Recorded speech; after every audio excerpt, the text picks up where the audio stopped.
Hello to all the viewers, स्वागत है आपका अपने चैनल अद्भुत टाइम जोन स्टडी में। तो आज हम थ्योरी लेकर आए हैं मॉलिक्यूलर ऑर्बिटल थ्योरी। किसके बारे में लेकर आए हैं? Molecular orbital theory. ये थ्योरी हम लेकर आए हैं, मतलब इसके बारे में वीडियो। तो मॉलिक्यूलर ऑर्बिटल थ्योरी सबसे पहले क्या है इसमें, लेकिन उससे पहले आपको पढ़नी पड़ेगी वैलेंस शेल, इलेक्ट्रॉन पेयर, ये सब रिपल्सन थ्योरी पढ़नी पड़ेगी, फिर ये समझ में आएगी। तो ये देखिए, इससे पहले आप valence shell, electron pair, repulsion theory और वैलेंस बॉन्ड थ्योरी के बारे में थोड़ा पढ़कर आए, फिर देखिए मॉलिक्यूलर ऑर्बिटल थ्योरी। तो सबसे पहले तो ये थ्योरी दी किसके द्वारा गई थी, है ना? ये थ्योरी दी गई थी F and R S Millikan ने इसे थ्योरी को दिया था 1932 में, है ना? इस थ्योरी को जस्ट अ सेकंड देख लें, वीडियो रिकॉर्ड हो रही है या नहीं। हाँ, इस थ्योरी को F and R S Millikan ने दिया था 1932 में। ठीक है, अब ये देखिए इस थ्योरी में क्या था। हमें पता है एटम के इलेक्ट्रॉन्स, है ना, एटॉमिक ऑर्बिटल में होते हैं। जिस तरीके से अगर हम देखें किसका, बोरॉन का इलेक्ट्रॉनिक कॉन्फ़िगरेशन, बोरॉन का एटॉमिक नंबर होता है 5। देखो सेल होता है, तो सबसे पहले सेल होते हैं जैसे Kl, ये सेल होते हैं। तो पहले वाले सेल में कितने? 2, दूसरे वाले सेल में 3। सेल के अंदर समझने के लिए हम इस तरीके से समझ सकते हैं, सेल के अंदर सब सेल होते हैं। तो पहले वाले सेल में एक ही सब सेल होता है S, और दूसरे वाले सब सेल में 2 सब सेल होते हैं S और P। ठीक है, S होता है और P होता है। और सब सेल के अंदर ऑर्बिटल, है ना, S सब सेल में एक ही ऑर्बिटल, P सब सेल में 2 ऑर्बिटल्स होते हैं। तो यहाँ पर 1 2 1 2 और 1 इस तरीके से होगा, 1s2 2s2 2p1। क्या ये चीज समझ में आई, है ना? तो ये हो जाएगा इलेक्ट्रॉनिक कॉन्फ़िगरेशन एटम का, है ना। लेकिन जब हम इसका मॉलिक्यूलर, मतलब देखो ये एटम है, इस एटम के इलेक्ट्रॉन है एटम के ऑर्बिटल्स में। लेकिन जब हम इसका बनाएंगे मॉलिक्यूल, मान लो हमने 2 बोरॉन का मॉलिक्यूल बनाया B2। अब बोरॉन में 5 इलेक्ट्रॉन होते थे, तो B2 में कितने हो जाएंगे? 10 इलेक्ट्रॉन। 5 और 5 10 इलेक्ट्रॉन, 5 एक बोरॉन के, 5 एक बोरॉन के, 10 इलेक्ट्रॉन। तो बोरॉन के जो इलेक्ट्रॉन्स होते हैं वो मॉलिक्यूलर ऑर्बिटल में होते हैं। अब मॉलिक्यूलर ऑर्बिटल कैसे बनता है, यहां पर समझिए आप, फ्रॉम पॉइंट के डिटेल में चलेंगे। पहले जब एटॉमिक ऑर्बिटल कंबाइन होते हैं, यहां पर एक बोरॉन है, सपोज यहां पर एक बोरॉन है। अब देखिए इसके मॉलिक्यूलर ऑर्बिटल किस तरीके से बनते हैं, फिर हम इसका इलेक्ट्रॉनिक कॉन्फ़िगरेशन बताएंगे, है ना। लेकिन पहले आप ये समझ लीजिए, बोरॉन का 1s और इस बोरॉन का, है ना, 1s2 है, फिर बोरॉन का 1s है, फिर कौन सा है? 2s, है ना, फिर 2s है और फिर 2p है। ये तो समझ में आ गया, थ्योरी दी गई थी F and R S Millikan के द्वारा। फिर इसके बाद इसका, हाँ इसको छोड़िए, 2p में 1 है ना, इधर बना दे, 2p में 1 है। 1s हो गया इस बोरॉन का, 2s हो गया और फिर 2p 2p, है ना। 1s2 1s में कितने हैं? 2 इलेक्ट्रॉन, यहां पर भी 2 इलेक्ट्रॉन। देखो 1s2 2s2 और 2p1, 1s2 2s2 2p1। अब देखो दोनों के एक एक एटॉमिक ऑर्बिटल कंबाइन होते हैं। जितने एटॉमिक ऑर्बिटल कंबाइन होते हैं, अभी लिखवा रहे हैं ना, पहले समझ लीजिए, जितने भी एटॉमिक ऑर्बिटल कंबाइन होते हैं उतने मॉलिक्यूलर ऑर्बिटल बनते हैं। जैसे एक बोरॉन का कंबाइन हुआ, एक बोरॉन का 1s अगर कंबाइन होगा तो 2 बनेंगे। यहां से समझिए, 1s और 1s कंबाइन होगा तो 2 मॉलिक्यूलर ऑर्बिटल बनेंगे, 2 बनेंगे। देखो 2 कंबाइन हो रहे हैं, 2 मिलेंगे, 2 नए बनेंगे। एक जो मॉलिक्यूलर ऑर्बिटल बनेगा उसकी इन दोनों से एनर्जी कम होगी, इसलिए उसको नीचे दिखाया हुआ है। एक और जो मॉलिक्यूलर ऑर्बिटल बनेगा उसकी एनर्जी इन दोनों से ज्यादा होगी, इसलिए उसको ऊपर दिखाया हुआ है। क्या चीज समझ में आई? जो नीचे दिखाया गया है, जिसकी एनर्जी एटॉमिक ऑर्बिटल से कम होती है, उसको बोलते हैं बॉन्डिंग मॉलिक्यूलर ऑर्बिटल, है ना। और जिसकी एनर्जी ज्यादा है दोनों एटॉमिक ऑर्बिटल से उसको बोलेंगे एंटी बॉन्डिंग मॉलिक्यूलर ऑर्बिटल। तो ये देखिए इस तरीके से क्या होगा, जो बॉन्डिंग मॉलिक्यूलर ऑर्बिटल 1s और 1s से बनेगा उसको हम नाम देंगे sigma 1s, bonding molecular orbital sigma 1s। जो 1s anti bonding molecular orbital बनेगा उसको हम नाम देंगे सिग्मा स्टार 1s, है ना। तो इसकी एनर्जी कम है, देखो 4 इलेक्ट्रॉन हो गए, 2 इसके 2 इसके, तो हमें एनर्जी कम एनर्जी से ज्यादा एनर्जी में भरना होता है। पहले इसकी एनर्जी कम है तो इसमें आ जाएंगे, फिर इसमें आ जाएंगे, है ना। ये चीज आ रही समझ में आपको। इसी तरीके से ये चीज समझ में आई, 1s। इसी तरीके से 2s और 2s का 2 बनेंगे, एक इससे थोड़ी कम एनर्जी का सिग्मा 2s, एक इससे थोड़ी ज्यादा एनर्जी का सिग्मा 2s। क्या ये चीज समझ में आई, है ना। तो इसको रब कर रहे हैं यहां तक।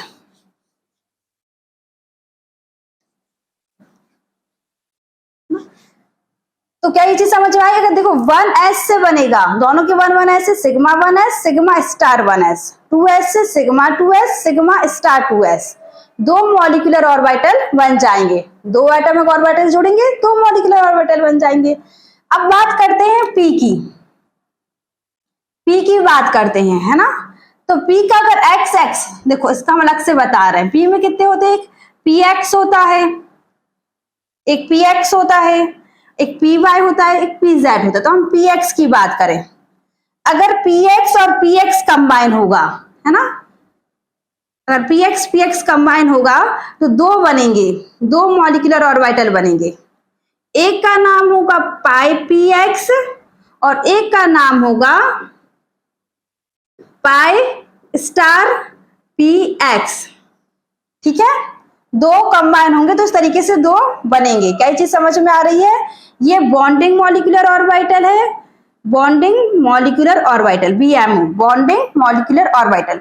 ये एंटी बॉन्डिंग मॉलिक्यूलर ऑर्बिटल है, एंटी बॉन्डिंग मॉलिक्यूलर ऑर्बिटल, है ना। इसी तरीके से px की जगह जब हम किसको कंबाइन करेंगे, py को कंबाइन करेंगे, है ना। जब हम py को कंबाइन करेंगे, py तो 2 बनेंगे, एक बनेगा, देखो 2 कंबाइन हुए तो 2 बनेंगे, एक बनेगा पाई py और एक बनेगा पाई स्टार py, जिसकी एनर्जी एटॉमिक ऑर्बिटल से कम है ना, इस वाले मॉलिक्यूलर ऑर्बिटल की। इसको बोलेंगे बॉन्डिंग मॉलिक्यूलर ऑर्बिटल और इसको एंटी बॉन्डिंग मॉलिक्यूलर ऑर्बिटल, ठीक है। अब आपने सोचा होगा px py जो ऑर्बिटल होता है उसके अंदर जो इलेक्ट्रॉन होते हैं वो पाई बॉन्ड में इन्वॉल्व होते हैं, उनसे हमेशा पाई बॉन्ड बनती है, इसलिए इसके जो मॉलिक्यूलर ऑर्बिटल बने उसमें हमने पाई लिखा हुआ है। क्या इतनी चीज समझ में आई। अब इसके बाद px का समझ में आया, py का। अब देखिए pz का, pz जस्ट अ सेकेंड। अब देखिए pz का, तो pz यहां से एक pz, यहां से एक pz कंबाइन होगा, है ना। देखो p में जब 3 होते हैं तो 2 पाई बॉन्ड और एक सिग्मा बॉन्ड होती है, तो इसका क्या बनेगा, सिग्मा pz और इसका बनेगा यहां पर सिग्मा स्टार pz। ये चीज आई समझ में। देखो 1s कंबाइन होगा तो sigma 1s sigma star 1s, 2 atomic orbital, और अगर 2s कंबाइन होगा तो sigma 2s sigma star 2s, है ना। px कंबाइन होगा तो पाई px पाई स्टार px, है ना। इसको इधर लिख के बता रहे हैं। अगर दोनों का 1s और 1s कंबाइन होगा, है ना, तो किस तरीके से बनेगा, इन दोनों के कॉम्बिनेशन से सिग्मा 1s बनेगा और सिग्मा स्टार 1s बनेगा। अगर दोनों का, देखो ये एटॉमिक ऑर्बिटल हैं, दोनों कंबाइन होंगे, है ना। 2 तरीके से कंबाइन हो सकते हैं, प्लस माइनस से।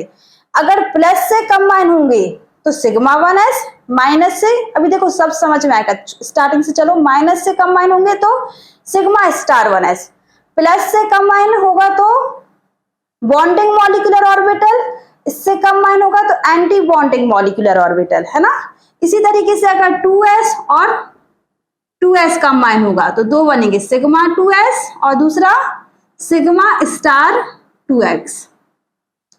इसी तरीके से 2s मान लो इसका 2p, तो 2px, p में तीन होते हैं, px, py, pz, px, 2px और 2px कंबाइन होगा तो एक बनेगा पाई 2px और एक बनेगा पाई स्टार 2px। अगर 2py और 2py कंबाइन होगा तो बनेगा पाई 2py और बनेगा पाई स्टार 2py। अगर 2pz और 2pz कंबाइन होगा तो एक बनेगा सिग्मा 2pz और एक बनेगा सिग्मा स्टार 2pz। अब px py के पाई वाले क्यों बन रहे हैं, है ना, क्योंकि वो पाई बॉन्डिंग में इन्वॉल्व होंगे। मतलब किस तरीके से, इतना चीज समझ में आ गई। इसको देखिए, अब देखिए यहां पर इसको ध्यान से, अगर हम नाइट्रोजन N2 बनाए, नाइट्रोजन बनाए, ठीक है, तो यहां पर देखिए किस तरीके से होगा। नाइट्रोजन का एटॉमिक नंबर होता है 7, तो इसका इलेक्ट्रॉनिक कॉन्फ़िगरेशन होगा 1s2 2s2 2p3 हो जाएगा, 3 4 5 6 7, है ना। इसमें दो और इधर 1 2 3, ये px py और ये pz। इनको पेयर करने के लिए एक और नाइट्रोजन इससे कंबाइन होगा। देखिए 1s2 2s2 2p3, 1s2 2s2 2p3, इधर भी px py और pz। अब देखिए ये तो पेयर है, हमें सिर्फ जब हम एटॉमिक ऑर्बिटल की ओवरलैप करवाते हैं तो हमें सिर्फ कौन से वाले लेने पड़ते हैं, वैलेंस सेल। ये है हमारा वैलेंस सेल, ये तो अंदर का है 2 वाला वैलेंस सेल। इसका भी सब सेल p के 3 ऑर्बिटल और इधर भी 3 ऑर्बिटल अनपेयर हैं। अब तीनों ऑर्बिटल अरेंज किस तरीके से होते हैं, अगर हमें पता हो तो इस तरीके से होते हैं। ये हम बनाते हैं कुछ pz, ये हमारा हो गया pz, डम्बेल शेप होता है p ऑर्बिटल, तो ये वाला हो गया pz पूरा, ये पूरा हो गया px और ये पूरा हो गया py, ठीक है, ये पूरा, ठीक है। इधर की बात देखिए, ये एक नाइट्रोजन है, इसकी 3 बना दिए, pz में 1 है, px में 1 है और py में 1 है। दूसरा नाइट्रोजन देखिए, ये इधर ये नाइट्रोजन 1 हो गया pz, ठीक है, इधर 1 है, 1 हो गया इसका, फिर px ये पूरा, है ना, इसमें 1 है और 1 हो गया, ये pz हो गया, ये px और ये py में 1 है। अब देखिए तीनों की पेयरिंग बननी है। ये हमने वैलेंस बॉन्ड थ्योरी में पढ़ा हुआ है, ये इस तरीके से बॉन्ड करेंगे, है ना, किस तरीके से, इस तरीके से हेड टू हेड, इसका हेड और इसका हेड, तो ये हेड टू हेड इस तरीके से क्या हो जाएगी, बॉन्डिंग हो जाएगी इस तरीके से, और दोनों इलेक्ट्रॉन जहां ओवरलैप हुए उधर आ जाएंगे। तो pz कौन सी बना रहा है, sigma bond, head to head overlapping. जो px और py है वो कैसी साइड बॉन्ड बनाएंगे, देखो यहां से ऊपर से साइड से पार्शियली ओवरलैप होगा, px के साथ और py के साथ, है ना। ये पूरा इस तरीके से ओवरलैप होगा, हल्का सा ऊपर होगा px और हल्का सा px कहाँ होगा, नीचे होगा। ऐसे ही हल्का सा py ऊपर हुआ है तो हल्का सा py नीचे, है ना। तो px और py साइड वाइज थोड़े से ऊपर से ओवरलैप हो रहे हैं, थोड़े से नीचे से हो रहे हैं, थोड़े से ऊपर से थोड़े से नीचे से, तो वो कौन सी बॉन्ड बनाएंगे, वो बनाएंगे पाई बॉन्ड। इसलिए px और py हमेशा कौन सी, पाई बॉन्ड बनाते हैं, जबकि pz हमेशा क्या, सिग्मा बॉन्ड बनाता है। इसलिए अगर pz दो एटॉमिक ऑर्बिटल कंबाइन होंगे तो दो मॉलिक्यूलर ऑर्बिटल सिग्मा बॉन्ड वाले बनेंगे, है ना। तो sigma to pz, sigma star to pz। और px py वाले कंबाइन होंगे तो पाई वाले मॉलिक्यूलर ऑर्बिटल बनेगी, क्योंकि जे पाई बॉन्ड बनाते हैं, कौन, px और py, है ना। इतनी चीज आपको समझ में आ गई होगी, ठीक है। अब इसको हम थोड़ा सा देख लेते हैं, इतना हो गया, इतना आप देखिए, है ना। अब इसके हम थोड़े से पॉइंट्स लिख लेते हैं इसके बाद।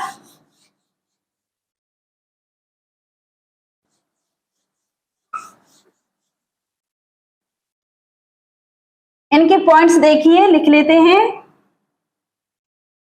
एटम के इलेक्ट्रॉन्स कहाँ होते हैं, एटॉमिक ऑर्बिटल में होते हैं। इसी तरीके से मॉलिक्यूल के इलेक्ट्रॉन्स मॉलिक्यूल के ऑर्बिटल से होते हैं, है ना। इलेक्ट्रॉन्स ऑफ एटम, किसी भी एटम के इलेक्ट्रॉन्स बोले तो हम कहां पर होते हैं, एटॉमिक ऑर्बिटल्स में होते हैं। बहुत शॉर्ट में point, exact point two point लिख रहा है। इलेक्ट्रॉन के एटम्स होते हैं एटॉमिक ऑर्बिटल में। इलेक्ट्रॉन ऑफ मॉलिक्यूल, मॉलिक्यूल्स के इलेक्ट्रॉन होते हैं मॉलिक्यूलर ऑर्बिटल में। क्या ये चीज समझ में आई? देखो, इतनी चीज समझ में आई हो तो ये चीज समझिए, एटॉमिक ऑर्बिटल, जब जो एटॉमिक ऑर्बिटल जुड़ते हैं और उनसे बनता है मॉलिक्यूलर ऑर्बिटल, तो अगर 1s है तो वो 1s के साथ ही कंबाइन होगा, है ना। प्लस माइनस किसी भी तरीके से हो सकता है, अभी आगे पढ़ेंगे, लेकिन 1x के साथ ही कंबाइन होगा। 1s 2s के साथ कंबाइन नहीं हो सकता, क्योंकि इसकी एनर्जी कम है, इसकी एनर्जी ज्यादा है। तो एटॉमिक इन दोनों की सेम है, तो atomic orbital of same energy combine होगा। और प्रॉपर सिमेट्री, दोनों की सिमेट्री एक जैसी होनी चाहिए, मतलब दोनों एक जैसे होने चाहिए। ऐसा ये वाला गोला 1s तो ये भी गोला। अब px के साथ ही कंबाइन होगा, px ऐसा और दूसरा px ऐसा, है ना। अगर यहाँ का 2px तो यहाँ का भी 2px कंबाइन होगा। क्या ये चीज समझ में आई? अब ये देखिए, प्रॉपर सिमेट्री का मतलब px, देखो ये भी ऐसा है तो ये भी ऐसा है। px pz के साथ कंबाइन नहीं हो सकता, क्योंकि pz कैसा है, इस तरीके से, तो ये कॉम्बिनेशन पॉसिबल नहीं है, ऐसा वाला, है ना। कौन सा, ऐसा वाला है, px px के साथ, px px के साथ कंबाइन होगा, py py के साथ कंबाइन होगा, और pz pz के साथ कंबाइन होगा। तो एटॉमिक ऑर्बिटल्स इक्वल एनर्जी के of equal energy, atomic orbitals of equal energy and proper मतलब दोनों की सिमेट्री एक जैसी होनी चाहिए। Proper symmetry combine to form molecular orbitals. इतनी चीज समझ में आई? Just a second.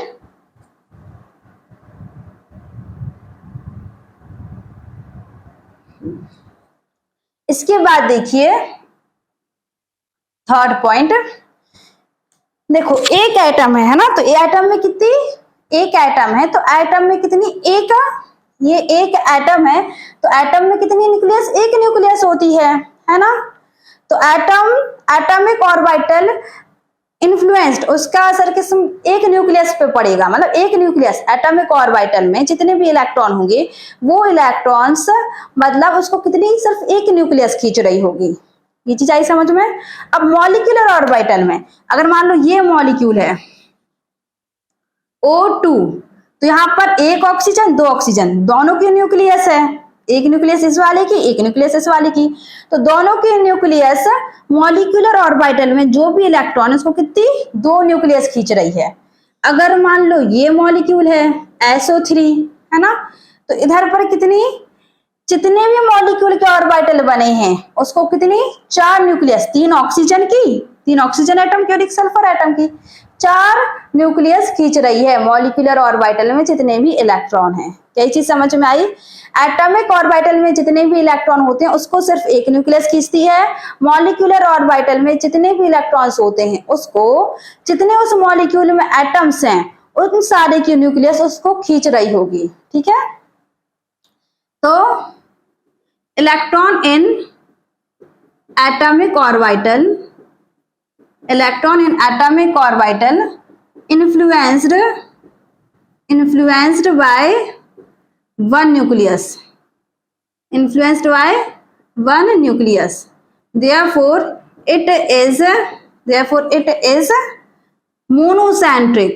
मोनो मतलब सिर्फ एक न्यूक्लियस खींच रही है ना, मोनोसेंट्रिक, उसका एक सेंटर है ना, न्यूक्लियस मतलब एक सेंटर है उसका, एक न्यूक्लियस है। ठीक है, अब electron in molecular orbital, electron in molecular orbital influenced by, electron in molecular orbital influenced by 2 or more electron, therefore it is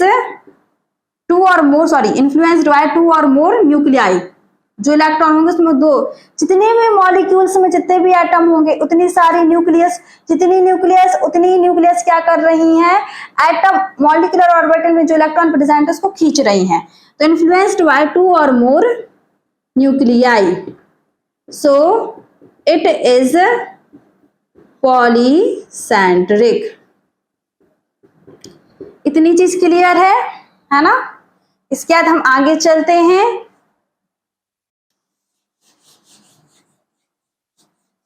देखिए जल्दी इसके आगे, जितने molecular orbit atomic orbital combine होंगे उतने ही मॉलिक्यूलर ऑर्बिटल बनेंगे। ठीक है, जितने एटॉमिक ऑर्बिटल जुड़ेंगे उतने ही मॉलिक्यूलर ऑर्बिटल बनेंगे। The number of atomic orbital combine is equal to number of molecular orbital formed. Number of molecular orbital formed. ठीक है, जितने एटॉमिक ऑर्बिटल जोड़ेंगे उतने ही मॉलिक्यूलर ऑर्बिटल बनेंगे। जब 2 एटॉमिक ऑर्बिटल कंबाइन होते हैं, है ना, 4th पॉइंट देखिए, when 2 atomic orbital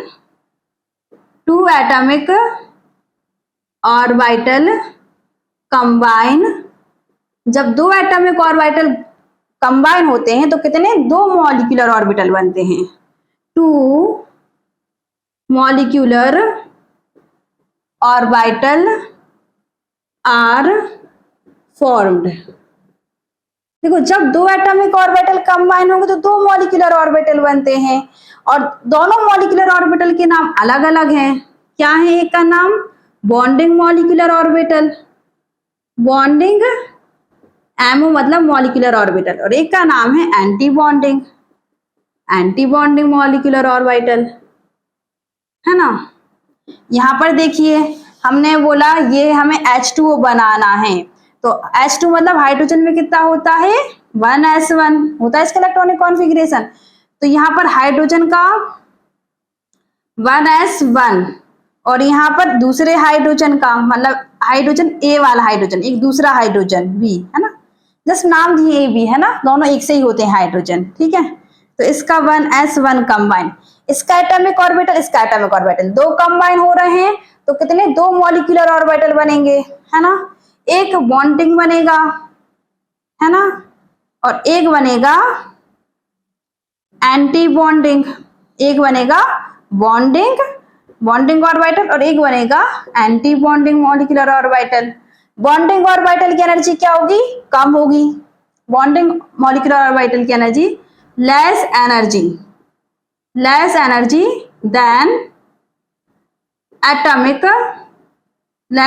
then atomic orbital. देखो एटॉमिक ऑर्बिटल से नीचे बनाया है तो एटॉमिक ऑर्बिटल से कम एनर्जी, ये ऊपर बनाया है तो more energy than atomic orbital. जब एनर्जी कम होती है ना, जस्ट अ सेकेंड, जब एनर्जी कम होती है तो स्टेबिलिटी ज्यादा होती है, तो एनर्जी कम देयरफॉर एनर्जी कम तो मोर स्टेबिलिटी, एनर्जी कम मोर स्टेबिलिटी।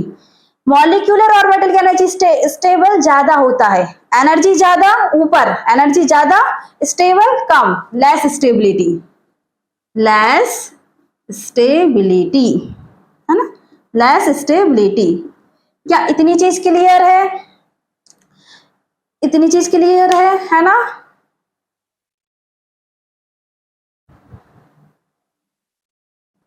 कितनी चीज क्लियर है? इसको मिटा दे, है ना। अब जो मॉलिक्यूलर ऑर्बिटल बनते हैं, है ना, एक मिनट पहले समझो, उनको फिल करने का तरीका वैसा ही है जैसे हम एटॉमिक ऑर्बिटल में फिल करते थे, है ना। इलेक्ट्रॉन्स इन, है ना, जो भी नेक्स्ट पॉइंट उसका डाल लेना। Electron in molecular orbital are filled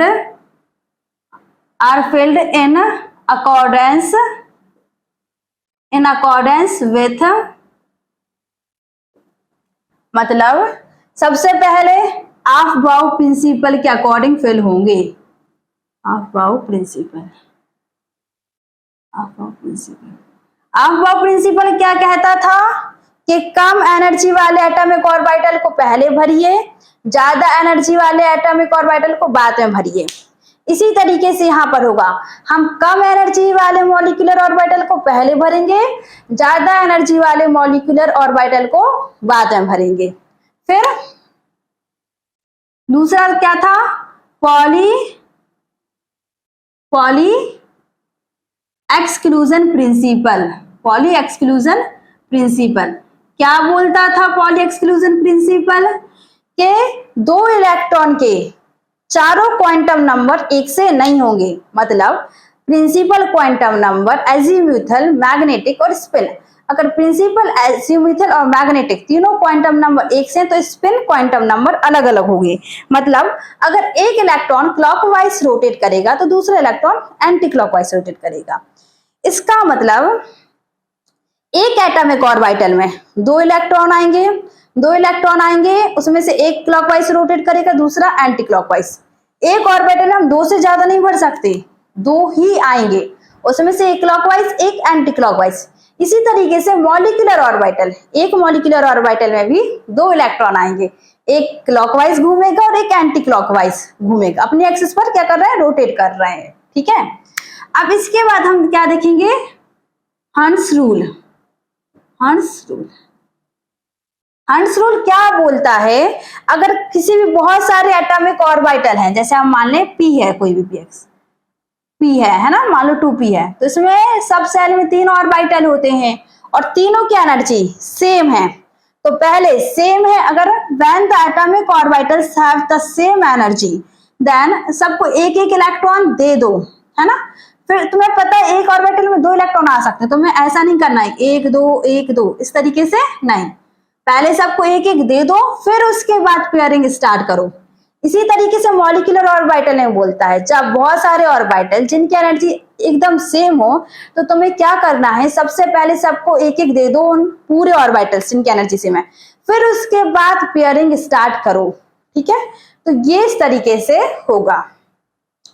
इतनी चीज क्लियर है? अब इसके बाद देखिए,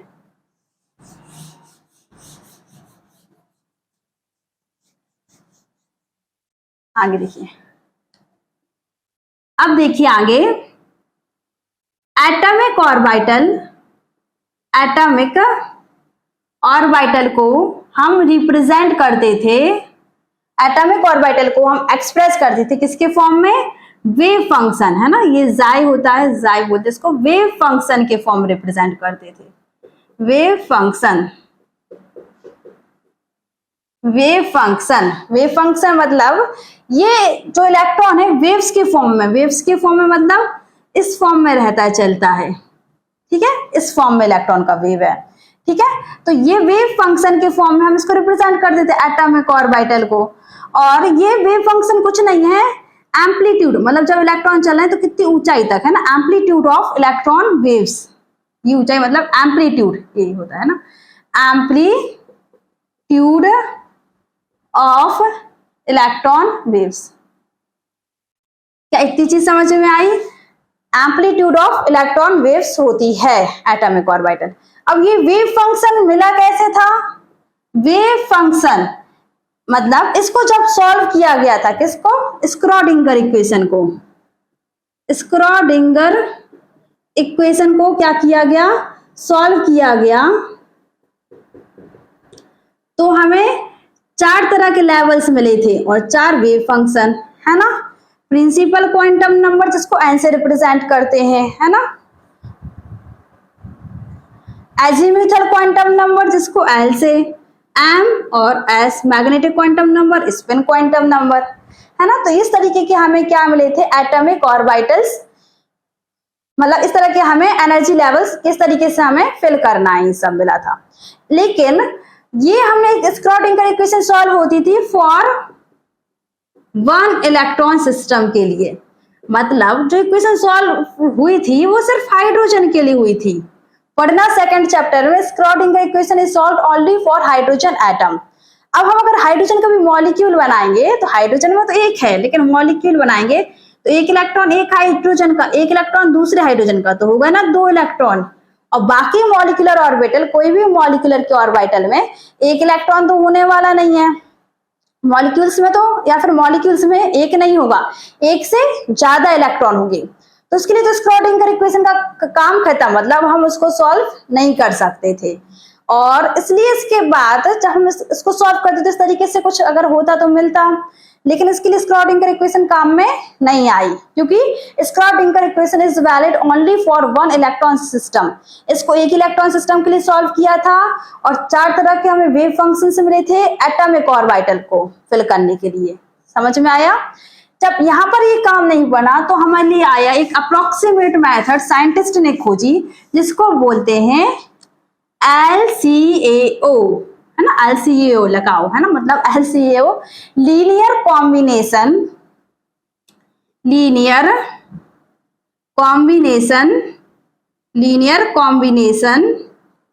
ऑफ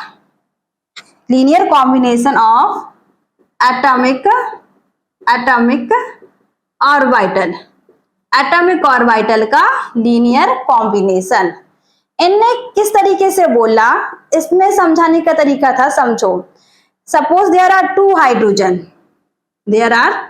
सपोज मतलब यहां पर क्या है, 2 हाइड्रोजन है। तो उनने बोला 2 हाइड्रोजन है तो उसका हम इलेक्ट्रॉनिक कॉन्फ़िगरेशन लिखेंगे। तो उनने बोला जब हम उसका इलेक्ट्रॉनिक कॉन्फ़िगरेशन लिखेंगे तो एक हाइड्रोजन का क्या हो गया, 1s1, और इसका हो गया 1s1, दोनों हाइड्रोजन का।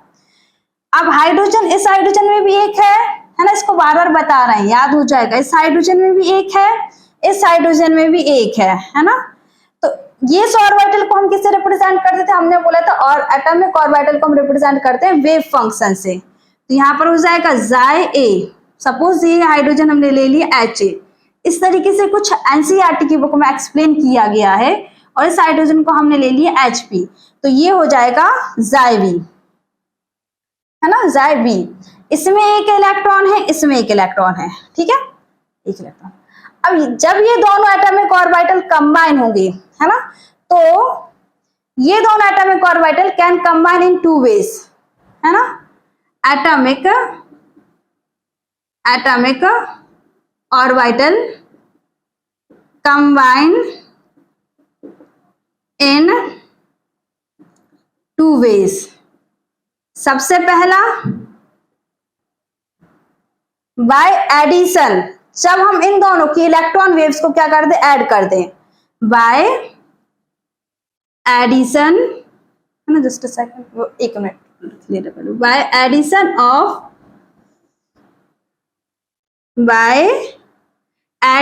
Of by addition of electron waves, दो इलेक्ट्रॉन वेव्स क्या हो जाए, ऐड हो जाए, है ना, इलेक्ट्रॉन वेव्स या वेव फंक्शन, है ना, इन दोनों को ऐड कर दो। अगर हम मॉलिक्यूलर ऑर्बिटल बनाएंगे इसका, तो एक बार दोनों को हम क्या कर दो, ऐड कर दो, जाई ए और जाई बी, दोनों एटॉमिक ऑर्बिटल को जोड़ दो। तो जब दोनों एटॉमिक ऑर्बिटल को जोड़ेंगे तो इससे जो बनेगा, है ना, उससे जो बनेगा उसको हम बोलेंगे bonding molecular orbital, bonding just a second, bonding molecular orbital.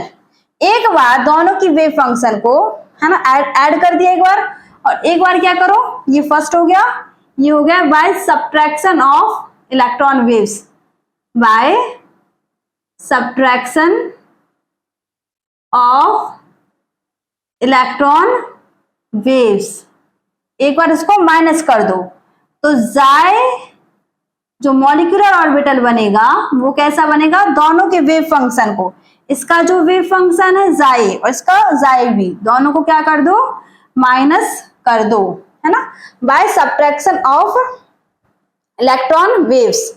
तो इस तरीके से जो एडिशन से बनेगा, एक बनेगा जो ये जाए ए प्लस जाए वी, और एक बनेगा दोनों के सब्ट्रैक्शन से, है ना, कौन सा, जाए ए माइनस जाए वी। जो एडिशन से बना हुआ इस प्रोसेस को बोलते हैं दोनों एटॉमिक ऑर्बिटल के जो वेव्स हैं उन दोनों वेव्स का जुड़ना, उन दोनों वेव्स का जुड़ना मतलब किसी चीज का बनना, तो उसको हम बोलेंगे कंस्ट्रक्टिव इंटरफेरेंस, है ना, दिख रहा होगा यहाँ पर, इसको हम बोलेंगे कंस्ट्रक्टिव इंटरफेरेंस। यहां पर दोनों वेव्स का माइनस होना तो डिस्ट्रक्टिव इंटरफेरेंस,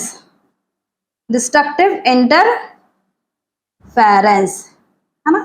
तो ये हमारा linear combination of atomic orbital ने इस तरीके से समझाया था, है ना। एटॉमिक ऑर्बिटल दो तरीके से कंबाइन होंगे, एक दोनों के वेव फंक्शन जुड़ जाएं तो इसको कंस्ट्रक्टिव इंटरफेरेंस बोलते हैं, इस तरीके से बनेगा नीचे वाला बॉन्डिंग मॉलिक्यूलर ऑर्बिटल, ऊपर डिस्ट्रक्टिव, जब दोनों के जो इलेक्ट्रॉन वेव्स हैं उन एक दूसरे को माइनस करें, एक दूसरे को इफेक्ट कैंसिल करें, तो किससे, डिस्ट्रक्टिव इंटरफेरेंस से बनेगा, वो बनेगा anti bonding molecular orbital. Bonding molecular orbital atomic orbital से नीचे है तो इसकी एनर्जी कम, anti bonding molecular orbital atomic orbital से ऊपर है तो इसकी एनर्जी ज्यादा। क्या ये चीज क्लियर है, जस्ट अ सेकेंड, है ना, इतनी चीज क्लियर हो चुकी होगी आपको, है ना। अब इस तरीके से हम बताएंगे किस तरीके से ये बनते हैं, है ना, आगे देखिए।